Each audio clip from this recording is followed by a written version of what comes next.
हरियाणा के दिग्गज राजनेताओं के बीच बढ़ती सियासी तकरार, क्या अफसरशाही भी उसका एक बड़ा यहां पर जो है अड़ंगा है? क्या अफसरशाही जिस तरीके से नायब सिंह सैनी सरकार में हावी हो रही है, भारतीय जनता पार्टी के नेताओं को ये रास नहीं आ रही है। विपक्ष के राजनेता तो लगातार इस मुद्दे पर सरकार को घेर ही रहे हैं, लेकिन नायब सिंह सैनी को समर्थन देने वाले विधायक भी इस कार्यशैली से खुश नहीं है और लगातार मुख्यमंत्री से बड़ी मांग कर रहे हैं। और मांग ये है कि अफसरशाही को कंट्रोल किया जाए, जिससे कि हरियाणा में सुशासन के द्वारा सरकार को चलाया जा सके। लिहाजा पिछले कुछ वक्त में आपने देखा होगा कि राव इंद्रजीत सिंह ने जिस तरीके से डिनर पार्टी बुलाई, उसके बाद जो बयानबाजी की, उससे हरियाणा की सियासी गलियारों में चर्चा हो रही है कि अब क्या राव इंद्रजीत सिंह भारतीय जनता पार्टी से टाटा बाय बाय कहने वाले हैं? क्या राव इंद्रजीत सिंह फिर से कांग्रेस पार्टी का दामन थामने वाले हैं? और राव इंद्रजीत सिंह का गुट जो है वो अहीरवाल बेल्ट तक ही सीमित नहीं है, बल्कि जाट वोट बैंक में भी उनकी पकड़ दिखाई देती है। दरअसल बता दें आपको कि इस अफसरशाही के मुद्दे को लेकर के एक तरफ विपक्ष के नेता अभय सिंह चौटाला लगातार सरकार को निशाना बना रहे हैं, तो दूसरी तरफ भारतीय जनता पार्टी के ही विधायक, बाढ़ड़ा से विधायक बने उमेद पातुवास अपनी ही सरकार के अधिकारियों के खिलाफ मोर्चा खोल चुके हैं। उमेद पातुवास ने बाढ़ड़ा में जिस तरीके से जो बीडीपीओ अधिकारी है उनके मीटिंग में ना जाने और लोगों के काम ना करने के खिलाफ उनके दफ्तर पर ताला जड़ दिया और मुख्यमंत्री नायब सिंह सैनी से ये कहा कि इनको जल्द से जल्द सस्पेंड किया जाए, ताकि आम लोग जो है वो इनके द्वारा जो समस्याएं खड़ी की जा रही है उनसे निजात पा सके। दूसरी ओर बता दें आपको कि अनिल विज भी कुछ वक्त पहले इसी तरीके के जो है अपने इरादे स्पष्ट कर चुके हैं। अंबाला कैंट से विधायक हैं अनिल विज, हरियाणा सरकार में कैबिनेट मंत्री हैं और अनिल विज ने साफ तौर पर यह कहा था कि अफसर बैठकों में नहीं आते, ग्रीवेंस कमेटी की मीटिंग में नहीं आते, जिससे कि लोगों की समस्याओं का निदान करना काफी मुश्किल हो रहा है। मेरी कंप्यूटर स्क्रीन पर आपको जो तस्वीर दिखाई दे रही है, इसमें तो आपको मनोहर लाल खट्टर और राव इंद्रजीत सिंह के बीच 36 का आंकड़ा दिखाई दे ही रहा है, लेकिन इससे आगे बढ़ते हैं और ये तस्वीर जो है ये बाढ़ड़ा के विधायक हैं उमेद पातुवास, जो कि बीडीपीओ के मीटिंग में ना पहुंचने से नाखुश नजर आए।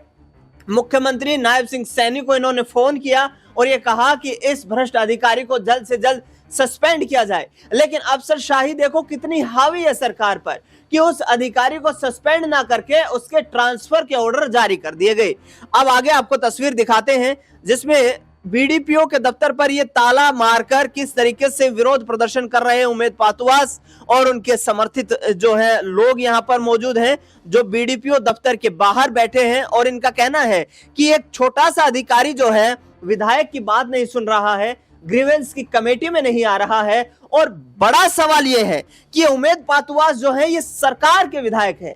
जब सरकार के विधायकों की बैठक में ये अधिकारी नहीं पहुंच रहे हैं, उनकी ग्रीवेंस कमेटी की मीटिंग में ये अधिकारी नहीं पहुंच रहे हैं, तो फिर विपक्ष के विधायक जो हैं उनका तो क्या ही हश्र होगा। राम कुमार गौतम इसको लेकर के पहले भी बयान दे चुके हैं और एक बार फिर से बयान देते हुए नजर आ रहे हैं।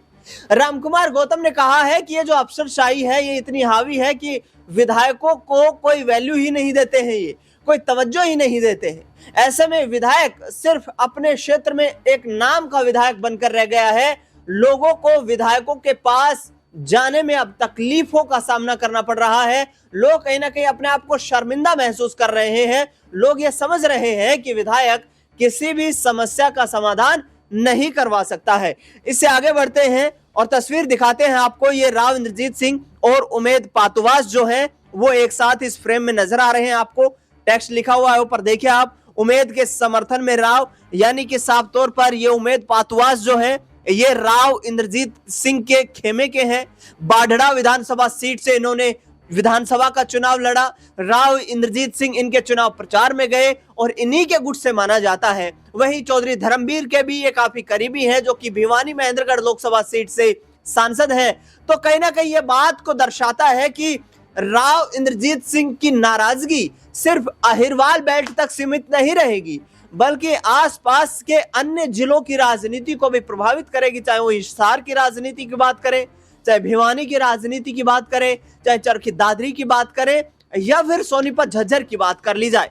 लेकिन बहरहाल आपको बता दें कि ये जो परिस्थितियां उत्पन्न हुई है नायब सिंह सैनी सरकार के सामने, ये काफी गंभीर है और राव इंद्रजीत सिंह इन दिनों अपनी पूरी ताकत दिखाने में जुटे हुए हैं। दरअसल अनिल विज ने जिस तरीके से पिछले साल जो ग्रीवेंस कमेटी की बैठकें ताबड़तोड़ बुलाई और उन ग्रीवेंस कमेटी की बैठकों में इन्होंने साफ तौर पर कहा कि अधिकारियों ने आम लोगों की समस्याओं को सुनना बंद कर दिया है, अधिकारी किसी भी तरीके से समस्याओं का समाधान नहीं निकाल पाते हैं। जब हम ग्रीवेंस कमेटी की मीटिंग बुलाते हैं तो ये अधिकारी जो है ये बहाना लगाते हैं कि हमें किसी अन्य प्रशासनिक मीटिंग में व्यस्त होने के चलते इस बैठक में शामिल होने का वक्त नहीं मिल पाया।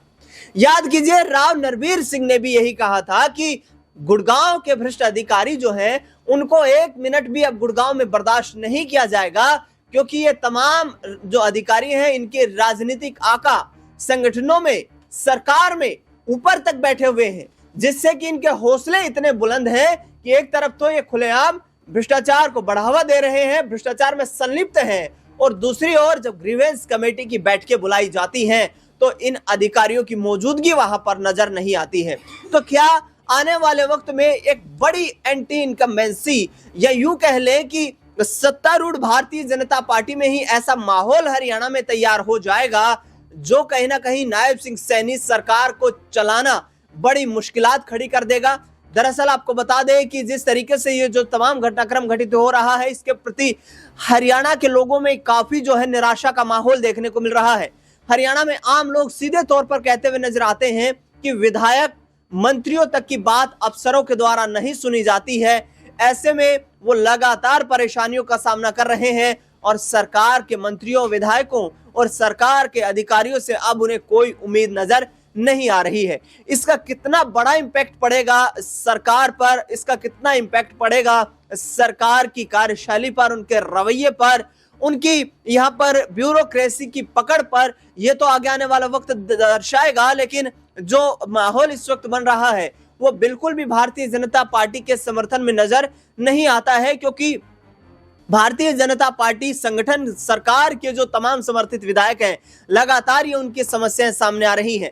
आगे आने वाला वक्त जो है वो उठापटक का वक्त भी देखने को मिल सकता है, क्योंकि आने वाले वक्त में हरियाणा सरकार में कैबिनेट विस्तार भी होने वाला है और कैबिनेट से क्या उन मंत्रियों की भी छुट्टी होती हुई नजर आएगी जिन्होंने पिछले कुछ वक्त में सरकार की कार्यशैली को लेकर ही सवाल खड़े कर दिए हैं। दरअसल ये अनिल विज जो दिखाई दे रहे हैं आपको, ये तो मुख्यमंत्री के धुर विरोधी के रूप में देखे जाते हैं और कई बार सार्वजनिक तौर पर ये बयान भी दे चुके हैं कि मुख्यमंत्री के पास सिर्फ हेलीकॉप्टर में घूमने का वक्त है, आम लोगों की समस्याएं सुनने का वक्त उनके पास नहीं है। तो ऐसे में क्या हरियाणा में बीजेपी को बड़ा झटका लगने वाला है, ये देखना आगे आने वाले वक्त में बेहद दिलचस्प रहेगा। फिलहाल इस खास रिपोर्ट में इतना ही।